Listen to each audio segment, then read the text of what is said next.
అయ్యప్ప పులిపాల కోసం అడవికి వెళుతున్నప్పుడు ఆయన పెంపుడు తండ్రి రాజశేఖర మహారాజు పరమేశ్వరుడు తన పుత్రునికి తోడుగా ఉండే విధంగా ఆయనకు ఒక ముక్కంటి కొబ్బరికాయ, దానితో పాటు కొన్ని ఆహార పదార్థాలను ఇచ్చి పంపించాడు. దానిని అయ్యప్ప ఇరుముడులుగా కట్టి తనతో తీసుకువెళ్లాడు. దాని తాత్పర్యమే మనం తీసుకువెళ్లే ఇరుముడులు. ఇరుముడి అనేది నేతగుడ్డతో కుట్టబడిన 2 భాగాలుగా ఉండే సంచి. భక్తులు భక్తితో తలపై మోసుకు వెళ్లే ఇరుముడిలోని ముందు భాగంలో పసుపు, కుంకుమ, వడ్లు, అటుకులు, మాళిగ పొరతో అమ్మకు దీపం వెలిగించేందుకు బత్తి, నూనె, తర్వాత ముఖ్యమైన కానుకైన నేతి కొబ్బరికాయ, అంటే అయ్యప్పకు అత్యంత ప్రియమైన నైవేద్య పదార్థమైన ముక్కంటి కొబ్బరికాయను తీసుకుని ఒక కంటికి రంధ్రం చేసి అందులో ఉన్న నీటిని తొలగించి తర్వాత కొబ్బరికాయను స్వచ్ఛమైన నేతితో నింపి తీసుకువెళ్లేదే నేతి కొబ్బరికాయ. అయ్యప్ప హరిహరుల సంగమంతో జన్మించినవాడు. ఈ తత్వాన్ని నేతి కొబ్బరికాయ తెలియజేస్తుంది. కొబ్బరికాయకు 3 కళ్లుంటాయి కనుక అది శివుని అంశగా భావించబడుతుంది. మహాలక్ష్మి శ్రీపతి హృదయంలో నివసిస్తుంది. ఆ విధంగా గోవు అంశ అయిన లక్ష్మీదేవిని తన హృదయంలో నిలుపుకున్న మహావిష్ణువుని అయ్యప్ప తల్లి అయిన మోహిని అవతారానికి ఆవు నెయ్యి ప్రతినిధి అవుతుంది. కనుక కొబ్బరికాయ, అందులో నింపబడిన నెయ్యి శివునికి విష్ణువుకి ప్రతిరూపాలు. తన తల్లిదండ్రులను గుర్తు చేసే ఈ ప్రసాదాన్ని స్వామికి నివేదించడం వల్ల ఆయన ఎంతో సంతోషిస్తాడు, భక్తులను అనుగ్రహిస్తాడు. ఇరుముడిలోని వెనుక భాగంలో పసుపు, బియ్యం, పప్పు, బెల్లం వంటి పదార్థాలు ఉంటాయి. అడవి మార్గంలో నడిచి వెళ్లే భక్తులు ఈ పదార్థాలతో దారిలో వంట చేసుకుని తిని ఆకలి తీరిన తర్వాత ప్రయాణాన్ని కొనసాగించడానికి ఇరుముడిలో బియ్యం, పప్పు వంటి పదార్థాలు తీసుకువెళ్లాలి. అయ్యప్ప దర్శనార్థం వెళ్లే భక్తులు తల మీద మోసుకు వెళ్లే పదార్థాలు ప్రయాణంలో కొద్ది కొద్దిగా తరుగుతున్నట్టు వారి అహంకారం కూడా తరిగిపోవాలి.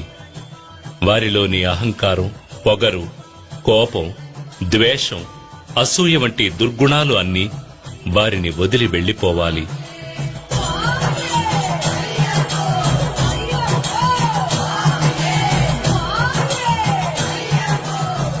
శబరిమలపై ఉన్న అయ్యప్పని దర్శించడానికి భక్తులందరూ ఎరుమేలి అనే చోట ఒకటిగా చేరతారు. ఎరుమేలిని శబరిమలకు ప్రవేశ ద్వారం అని కూడా చెప్పవచ్చు. ఇక్కడ రాజశేఖర మహారాజు నిర్మించిన ధర్మశాస్త ఆలయం ఉంది. ఈ ఆలయానికి ఎదురుగా అయ్యప్పకు మిత్రుడైన వావర్స్వామి మసీదు ఉంది. అయ్యప్ప భక్తులు వావర్స్వామికి నమస్కరించి అక్కడ ఇచ్చే విభూతి ప్రసాదాన్ని తీసుకుంటారు. ఈ ఎరుమేలిలోనే ముఖ్యమైన ఘట్టమైన పేటై తొళ్లలనే కార్యక్రమం జరుగుతుంది. అప్పుడు భక్తులు తమ మనసులోని చెడు ఆలోచనలను తొలగించుకునే ఉద్దేశంతో నాట్యమాడతారు. పేటై తొళ్లలు ముగిసిన తర్వాత అక్కడికి వచ్చే కన్యస్వాములకు ఒక కర్ర ముక్క, ఒక నల్లని నాడా ఇవ్వబడతాయి. ఎరుమేలిలో పేటై తొళ్లలు ముగించుకుని ప్రయాణాన్ని కొనసాగించే భక్తులు పెరుత్తోడు, కోటైపాడి అనే ప్రదేశాలను దాటి కాళైకట్టి అనే ప్రాంతానికి వస్తారు. ఈ కాళైకట్టి అనే ప్రాంతమే మహిషముఖి శరీరం పైన స్వామి నర్తించి తన విజయోత్సాహాన్ని చాటిన చోటు.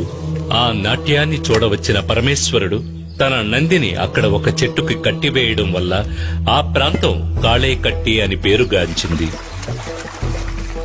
ఆ తర్వాత అళుదా నదిలో స్నానం చేసి భక్తులు నది అడుగున ఉన్న ఒక రాయిని తీసుకువెళ్లి దారిలో ఉన్న కల్లిడం కుండ్రుని చేరి రాక్షసిని సమాధి చేసిన చోట ఆ రాతిని ఉంచుతారు. అందుకే ఆ చోటు కల్లిడం కుండ్రు అని పిలువబడుతోంది. ఆ తర్వాత ఇంజిప్పారే కోటను దాటి ఉడుంబారే కోటలో శ్రీబుద్ధనాథుణ్ణి పూజించి విభూది అనే భస్మాన్ని తీసుకుంటారు.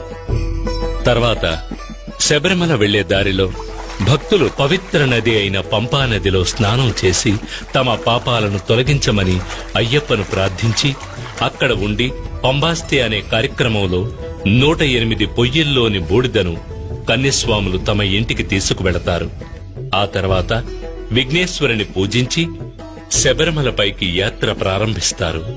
అప్పాచి మెట్టు దాటి తర్వాత నీలిమలని చేరుకుంటారు. ఆ తర్వాత శబరి పీఠాన్ని దాటి మహిషముఖి కోసమే సరంకుత్తి అనే చోట ఉన్న మర్రి చెట్టుకి కన్యస్వాములు తీసుకువెళ్లిన కర్రముక్కను గుచ్చి నల్లని నాడాని వేసి నమస్కరిస్తారు. ఇది కన్యస్వామి రాకను నిర్ధారించే కార్యక్రమం. అది చూసిన లీలావతి నిట్టూర్పు విడిచి తరువాతి సంవత్సరం కోసం ఎదురు చూస్తుంది. శబరిమలలో ప్రకటించే తత్వమసి విశ్వసాగోదీయం అని తెలియజేసే మహామంత్రం, ఆరాధనామూర్తి, ఆరాధకులు ఎంతో దేదీప్యమాన స్వామిగా కనిపించే దృశ్యం అత్యద్భుతమైన దృశ్యం. అడవి పువ్వులు, జలపాతాలు ప్రకృతి అందించిన వరప్రసాదాలు.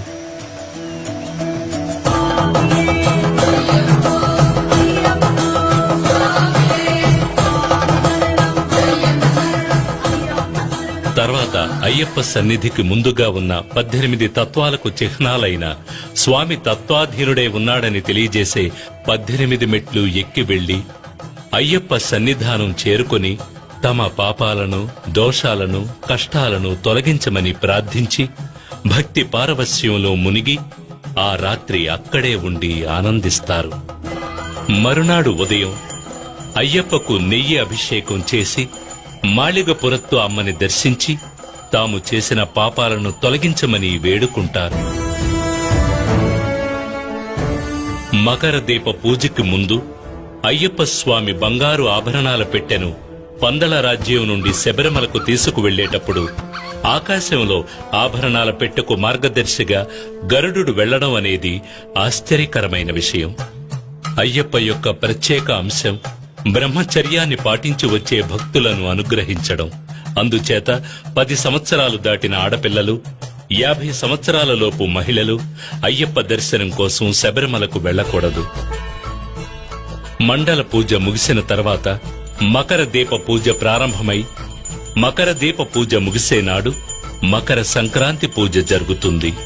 ఆ సమయంలో తనని దర్శించుకోవడానికి వచ్చే భక్తులకు ఆకాశంలో ఉత్తర నక్షత్రముగా స్వామి అయ్యప్ప కనిపిస్తాడు. భక్తులు శబరిమలపై ప్రసాదంగా అమ్మబడే అరవణ పాయసం, అప్పాలు, నెయ్యి మొదలైనవి తీసుకుని తిరిగి పంపానదిని చేరుకుని తర్వాత తమ ఇళ్లకు వెళ్లిపోతారు. తమ ఇంటిలో తాము తీసుకువచ్చిన పూజా సామగ్రిని పూజగదిలో పెట్టి అయ్యప్పని మనసారా ప్రార్థించి గురుస్వామి సహాయంతో మాలను తీసివేసి దీక్షను ముగిస్తారు. స్వామియే శరణమయ్యప్ప.